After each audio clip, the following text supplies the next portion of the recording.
Recording in progress.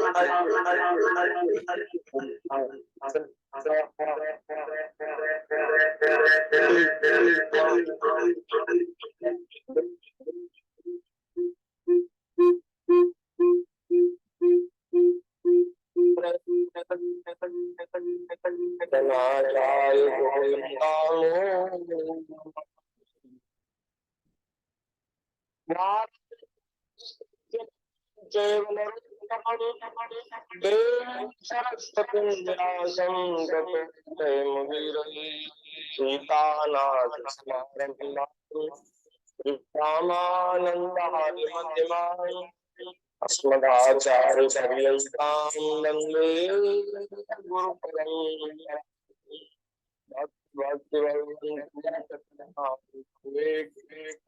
फलवंदन किए नाशे विघ्न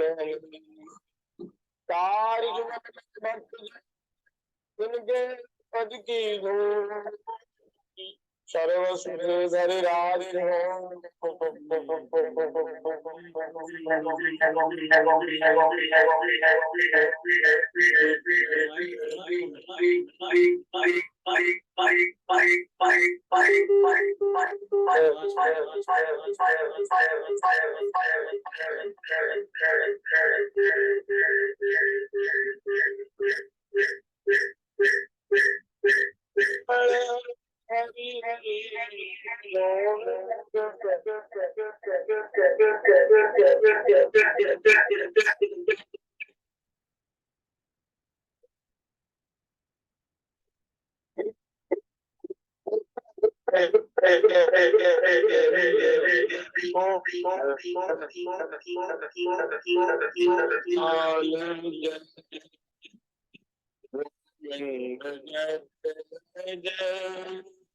गोपाल जय राधा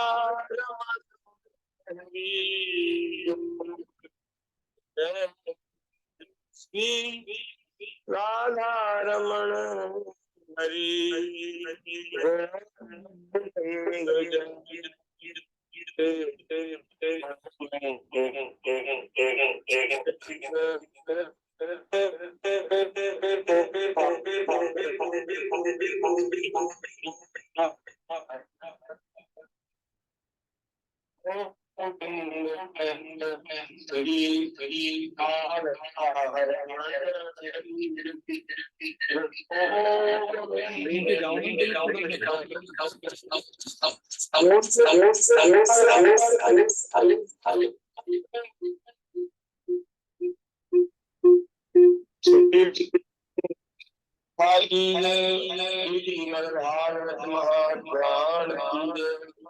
श्री सुखदेव महाराज की जय, श्री भगवान की जय, सब संतन की जय, सब हरि भक्तन की जय।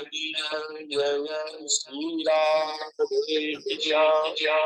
जय जय श्री सीताराम, हरे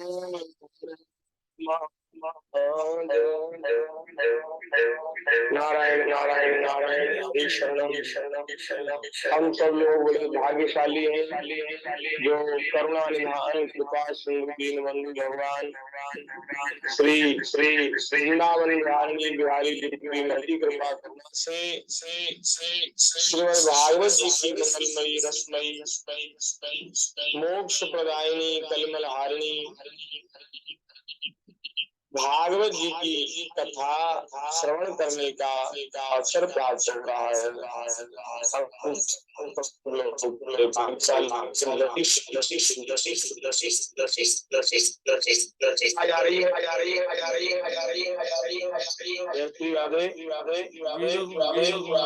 राधे राधे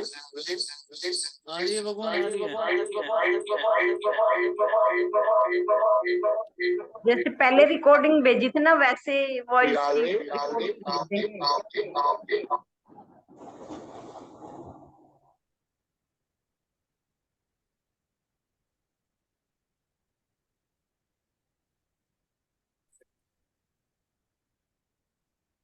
मेरा मोबाइल देना।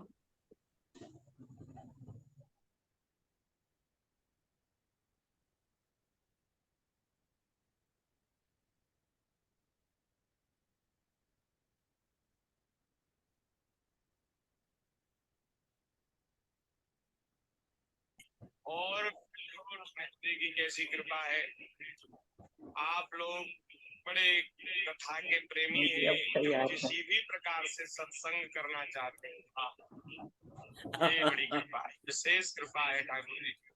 नहीं तो महाराज मनुष्य का स्वभाव ऐसा है, मलिन अंतःकरण मलिन स्वभाव है, पाप पंख में, पाप दलदल में फंसा हुआ जीव वह भगवान के नाम से, सत्संग से विमुख बना रहता है।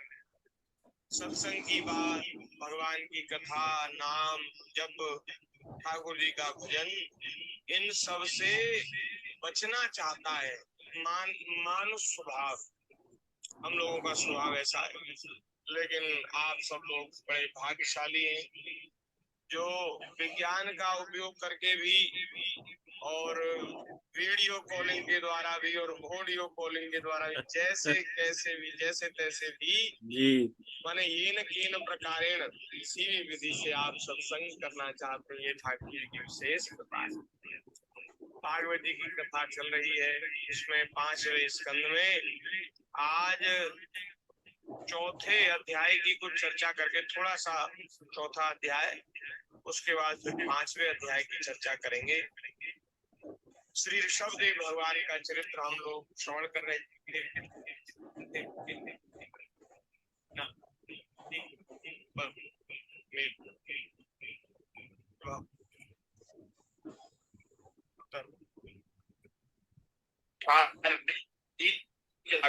करते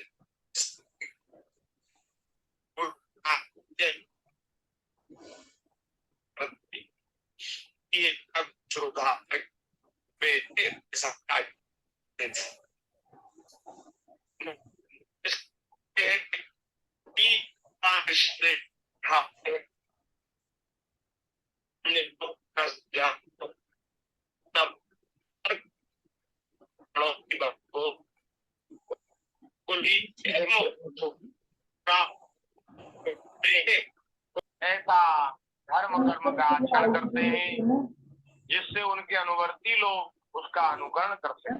दूध है, पानी की बोतल लिखा है कि वे धर्म के ज्ञान के सार हैं। भगवान वेदों के भी पूर्ण रहस्य हैं, और महाराज उनसे तो छिपा क्या है।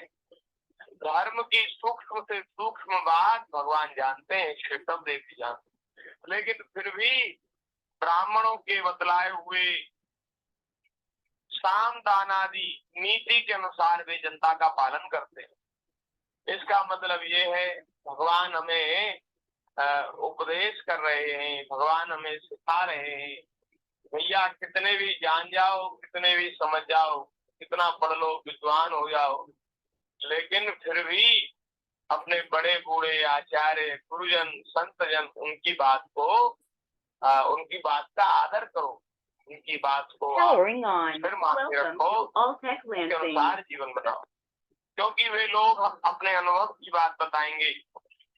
तो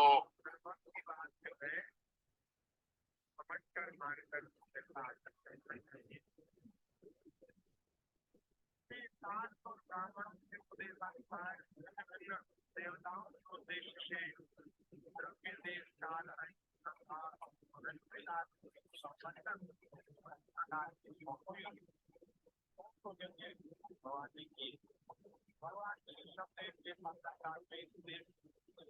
कोई भी अपने लिए किसी से भी अपने प्रभु के प्रति बढ़ने वाले खुदा की सेवा और उसी भक्तों की करता है।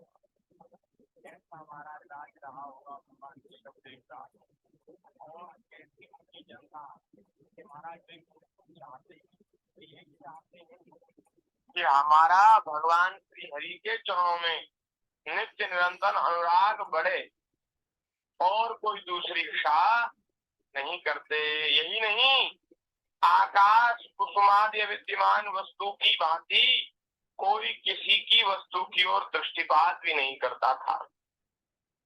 दृष्टिपात माने कोई किसी की वस्तु को देखता भी नहीं था, लेने की और उसको उपयोग करने की बात तो दूर छोड़िए, उसको महाराज दृष्टि से भी नहीं देखता था। एक बार भगवान शिवदेव घूमते घूमते ब्रह्मावत देश में पहुंचे। वहां बड़े बड़े ब्रह्म ऋषियों की सभा में उन्होंने प्रजा के सामने ही अपने समाहित चित्त तथा विनय और प्रेम के भार से सुसंयत पुत्रों को शिक्षा देने के लिए इस प्रकार कहा। यहाँ ये 5वें स्कंद का 4था अध्याय पूर्ण हो गया। आगे 5वें अध्याय में महाराज श्री ऋषभदेव भगवान का अपने पुत्रों को उपदेश देना, ये विषय। भगवान श्री ऋषभदेव जी ने अपने पुत्रों को ज्ञान का उपदेश किया, आत्म तत्व का, परमात्म तत्व का उपदेश किया। इसलिए शास्त्रों में कहा गया कि अगर भैया पिता हो तो श्री ऋषभदेव जी जैसा हो, जिन्होंने अपने पुत्रों को उपदेश करके उनको आत्मज्ञान की प्राप्ति कराती। ऐसे भगवान श्री ऋषभदेव जी, श्री ऋषभदेव जी ने कहा, नायम देहो देह भाजा लोके पश्चात कामान हते अपो दिव्यम पुत्र का ये तत्वम शुद्धेस्मा ब्रह्मशोक्यम त्वनंतम। श्री ऋषभदेव जी कह रहे हैं, पुत्रों, इस मृत्यु लोक में ये जो मनुष्य शरीर है, यह महाराज दुख में विषय भोग प्राप्त करने के लिए नहीं है। नायम देहो देह भाजाम लोके, ये जो शरीर है, मनुष्य देह है, ये केवल विषय भोग के लिए नहीं है। इसका उद्देश्य, इसका परम लक्ष्य, इसका कुछ और है। क्या बोले, क्या करें? कष्टान कामान हते विभुयाम। ये अरे भैया, ये भोग तो विष्ठा भोजी कुकर कुकर आदि को भी मिल जाते हैं।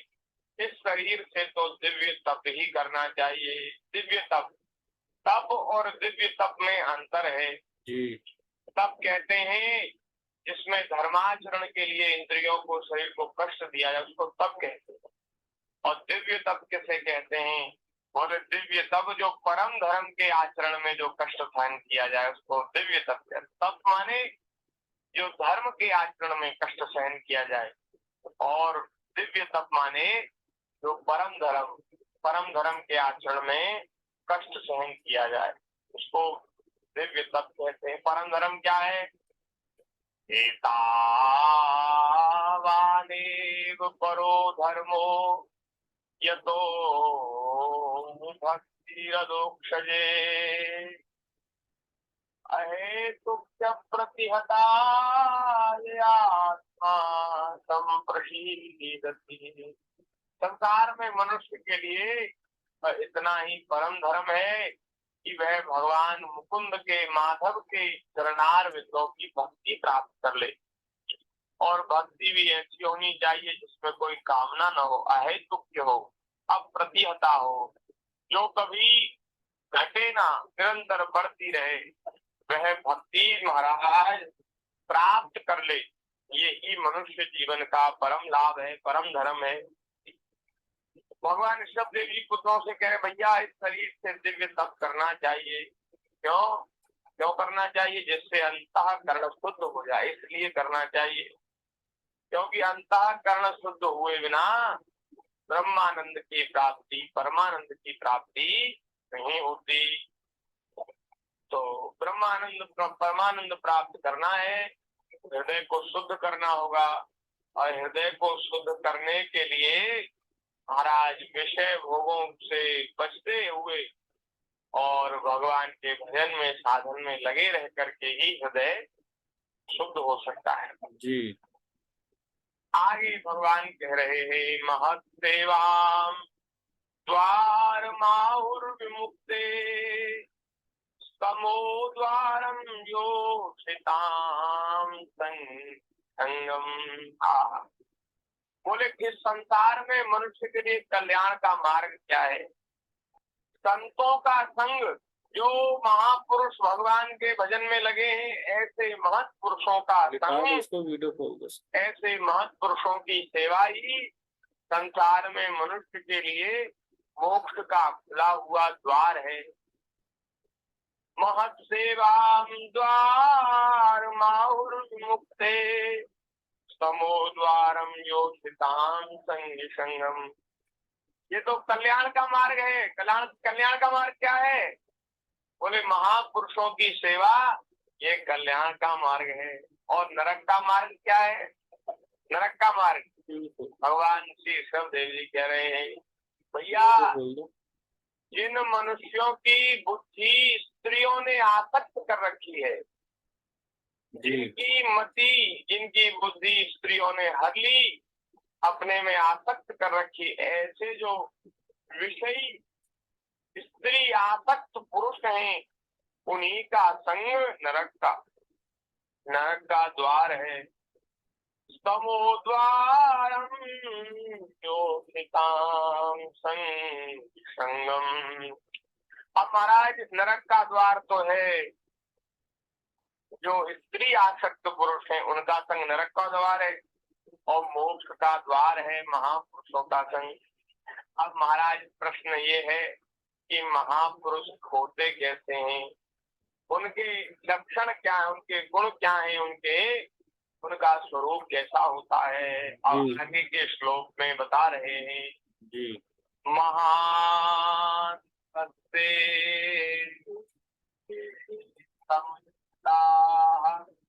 प्रशांता विमन्यवः सुहृदः।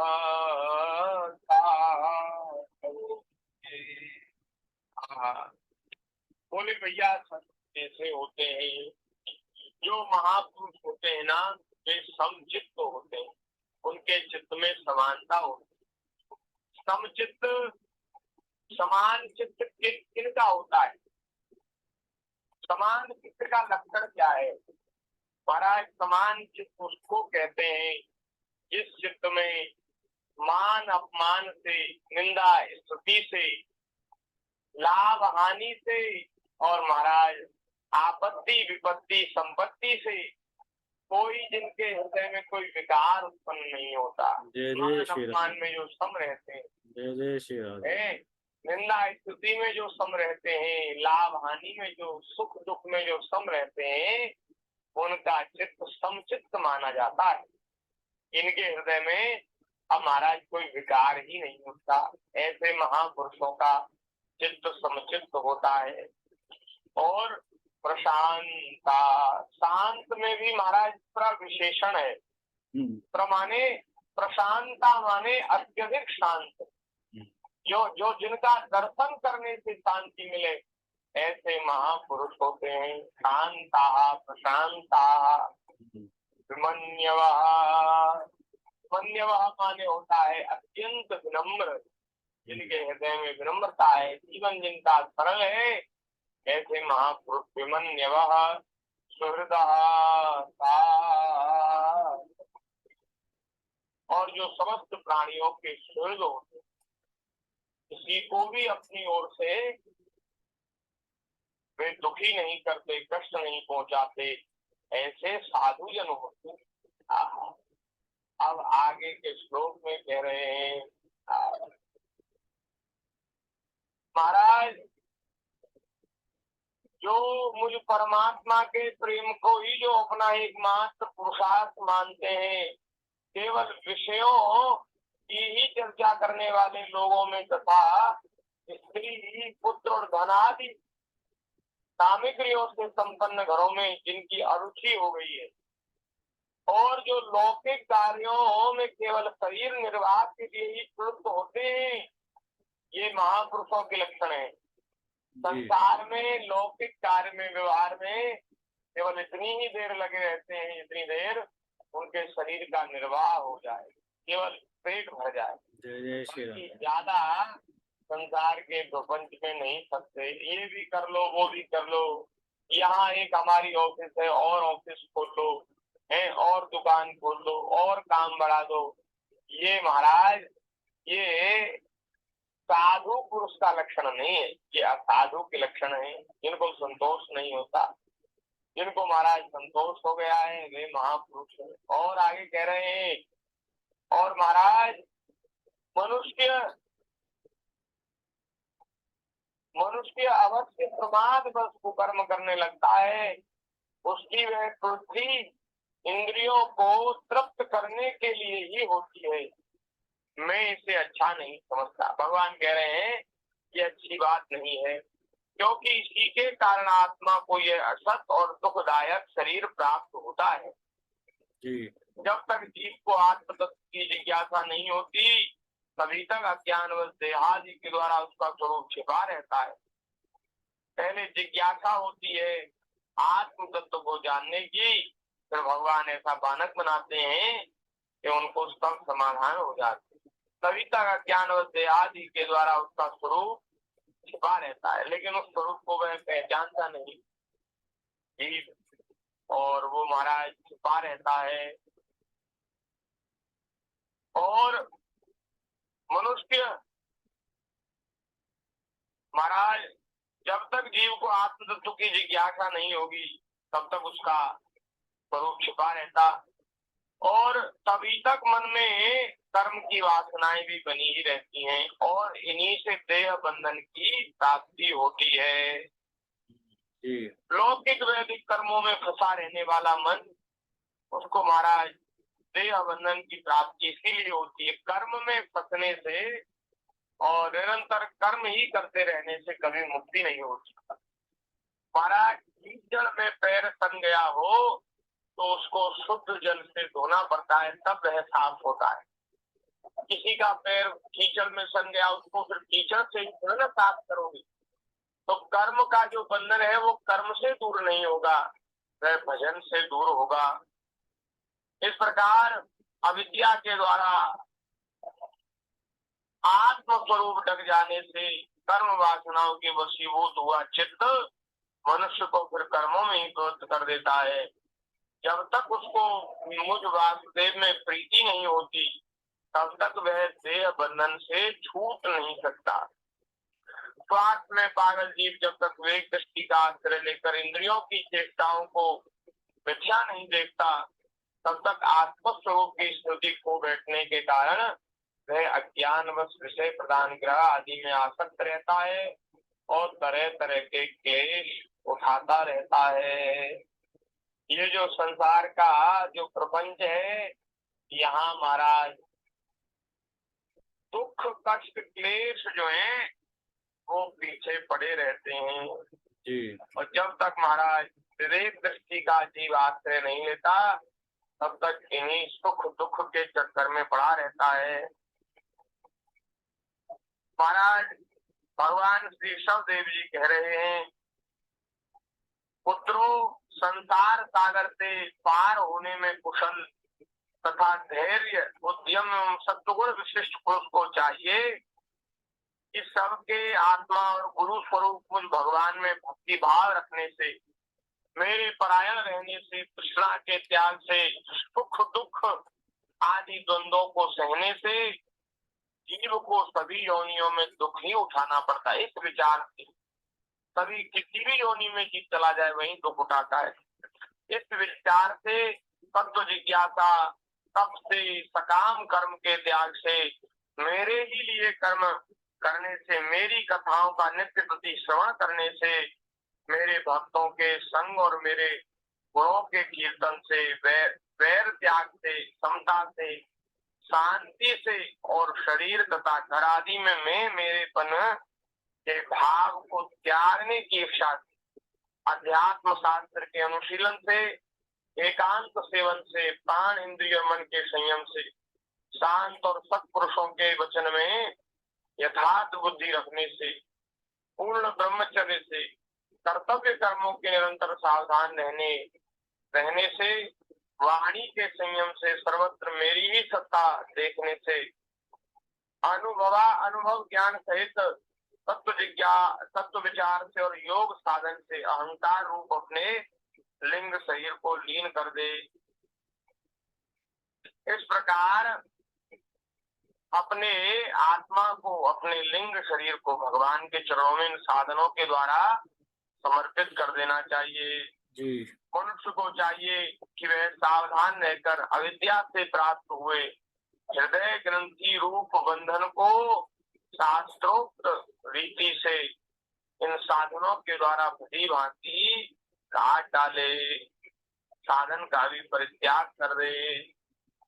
जिसको मेरे लोक की इच्छा हो अथवा जो मेरे अनुग्रह की प्राप्ति को ही अपना परम पुरुषार्थ मानता हो, वह राजा हो तो अपनी अबोध प्रजा को, गुरु अपने शिष्य को और पिता अपने पुत्रों को ऐसी ही शिक्षा दे जिससे उनका ये जो भयानक जन्म मरण का चक्कर है वह दूर हो जाए।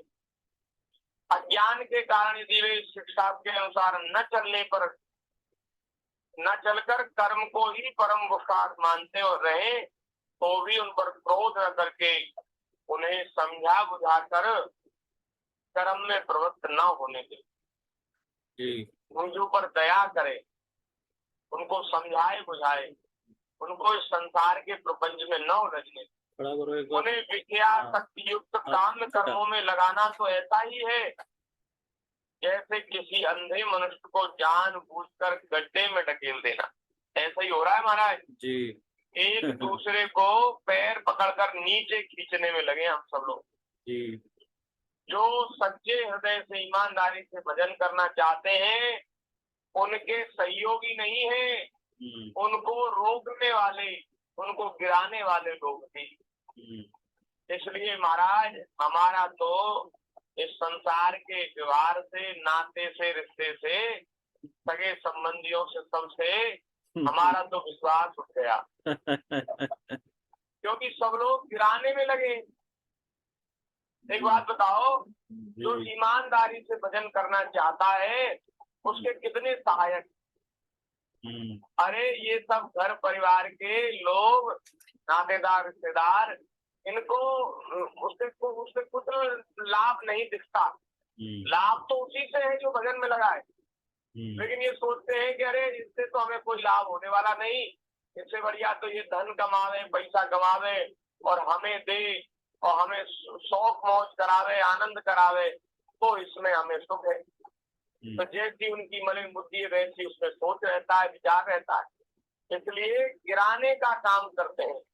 और ये तो ऐसा ही है जैसे महाराज किसी अंधे ने तो आपसे रास्ता पूछा और आपने उसको गड्ढे में ही गिरा दिया तो भैया इससे भला किस पुरुषार्थ की सिद्धि हो सकती है? यहाँ एक बड़ा सुंदर श्लोक भगवान ऋषभदेव जी कह रहे हैं, भैया वह गुरु नहीं जो अपने शिष्य को भगवत प्राप्ति न करा दे, भगवत मार्ग पे न चला दे, वह गुरु नहीं। जो गुरु भगवान के भजन से हटावे और संसार के प्रपंच में लगावे तो वह गुरु नहीं है, उससे हाथ छोड़ लेना चाहिए भैया, अपना संबंध विच्छेद कर देना चाहिए। वह गुरु नहीं, वह स्वजन नहीं, वह पिता नहीं, वह जननी नहीं, वह स्वामी नहीं और वह पति नहीं। जो अपने प्रिय संबंधी को, अपने आत्मीय को भगवत भक्ति का उपदेश देकर मृत्यु की फांसी से नहीं छुड़ाता। ये बात भगवान श्री ऋषभदेव जी कह रहे हैं भैया। इसलिए हम सब लोगों का कर्तव्य है कि हम स्वयं भजन में लगे और अपने परिवारीजन, अपने सगे संबंधी, अपने स्त्री पुत्र आदि को, अपने भाई बंधुओं को, सबको भगवान की भक्ति का उपदेश करें, भजन का उपदेश करें और सब लोग भगवान के भजन में लग जाएं। यही हम लोगों का परम कर्तव्य है जी। और नहीं तो महाराज संसार की शिक्षा देते हैं, उससे ना तो उस बेचारे उस मनुष्य का कोई लाभ और न उससे आपका कोई लाभ होने वाला है। संसार में लग गया तो उलझा हुआ व्यक्ति संसार में बड़ी मुश्किल से निकलता है। इसलिए भगवान श्री ऋषभदेव जी कह रहे हैं, न सत्यात् स्वजनो न सत्यात् पिता न सत्यात् जननी न सत्यात् दैवं न सत्यान् न पति च सत्यान् न मोचयेत् समुपेत मृत्युम्। बड़ा सुंदर उपदेश है महाराज, क्या कहें। एक एक बात जो है वो कहने योग्य है। अपना सच्चा कल्याण किस बात में है इसको लोग नहीं जानते, इसी से वे तरह तरह के भोग कामनाओं में फंसकर तुच्छ क्षणिक सुख के लिए आपस में वैर ठान लेते हैं और निरंतर विषय भोग की प्राप्ति के लिए प्रयत्न करते हैं। वे मूर्ख इस बात का विचार नहीं करते, इस वैर विरोध के कारण नरक आदि अनंत घोर दुखों की प्राप्ति होगी। गड्ढे में गिरने के लिए उल्टे रास्ते से जाते हुए मनुष्य को जैसे आंख वाला पुरुष उधर नहीं जाने देता, वैसे ही अज्ञानी मनुष्य को अविद्या में फंसकर दुखों की ओर जाते देखकर कौन ऐसा दयालु और ज्ञानी पुरुष होगा जो जान बूझ करके भी उसे उसकी राह पर जाने दे या जाने के लिए प्रेरणा करे। ये संत ही होते महाराज जो हम लोगों को, हम भटके हुए लोगों को सही राह बताते हैं, सही दिशा बताते हैं। ये संत, इनके हृदय में बड़ी दया रहती है। और ये देखते हैं जैसे आप खड़े हैं कहीं और आपके सामने ही कोई बेचारा बिना आंख वाला अंधा गड्ढे की ओर जा रहा है, तो आप उसको गड्ढे में नहीं गिरने देंगे और आप उसको सही मार्ग बता देंगे। ये बात संसार के विषय में बिल्कुल सही है। हम सब लोग विषय भोगों में लगकर भगवान से विमुख होकर घोर नरक के गड्ढों में जा रहे हैं और ये संत महापुरुष खड़े होकर देखते हैं, उनको बड़ी दया लगती है, बड़ी महाराज इनके हृदय में कृपा उमड़ती है और ये कृपा करके महाराज हम लोगों को सही मार्ग बताते, सदमार्ग में ले आते। हाँ महाराज, अपने सुख का विचार नहीं करते, अपने सुख का विचार त्याग कर और रात दिन जीवों का भला कैसे हो, कल्याण कैसे हो, इसी चिंता में लगे रहते हैं, डूबे रहते हैं और निरंतर सेवा में लगे हैं। अपने उपदेश के द्वारा, अपने आचरण के द्वारा, सेवा के द्वारा, अपने दर्शन से, अपने संसर्ग से, संभाषण से जीवों को पवित्र बनाकर वे भगवान की ओर चला रहे। ऐसे संतों के चरणों में बार बार प्रणाम करते हैं। बोलिए भक्त वत्सल भगवान की जय। अब महाराज कुछ चर्चा और रह गई है, इसको हम जल्दी जल्दी में नहीं कहना चाहते जी, इसलिए इसको कल हम करेंगे। आज तो समय बहुत हो गया जी प्रभु। तो भगवान की दया से थोड़े से समय हमें सत्संग लाभ मिला और आगे फिर भगवान की दया से इसी उपदेश को आगे चर्चा करेंगे जी। और फिर महाराज श्री ऋषभ देव जी का जो बाकी चरित्र है उसको करके और ऋषभ देव जी के अपने धाम जाने की लीला उसका हम आगे भगवान की दया से श्रवण करेंगे। तब तक के लिए आप सबको सादर प्रणाम, हरि स्मरण, जय श्री राधे श्याम। हरि शरणम करा दो प्रभु जी। जी जी जी। और भगवान के चरणों में समर्पित करते हुए 1 मिनट भगवान के नाम का कीर्तन करते हैं। हरि शरणम हरि शरणम हरि शरणम हरि शरणम। अपने अपने माइक खोल ले। हरि शरणम हरि शरणम हरि शरणम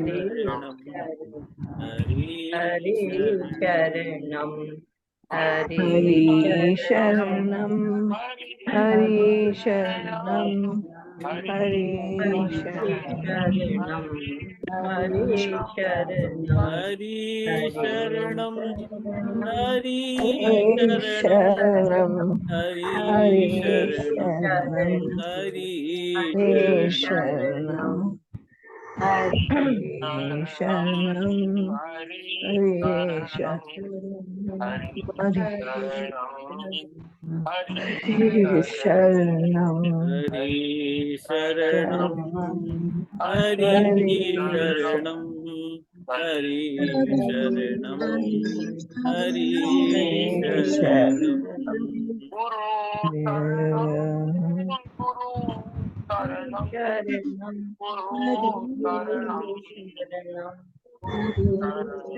गुरु शरणम गुरु शरणम गुरु शरणम गुरु शरणम हरि शरणम हरि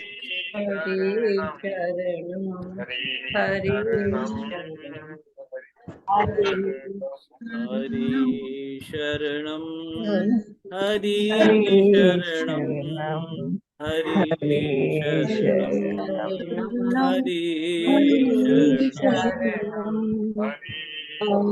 शरणम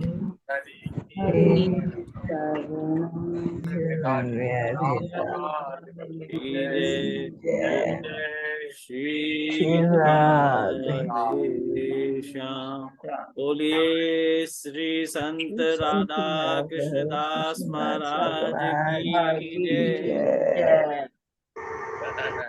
कोटि कोटि वंदन, कोटि कोटि चरण स्पर्श प्रभु जी। जय जय श्री राधे। आपका बहुत बहुत धन्यवाद। जय जय श्री राधे। वाह।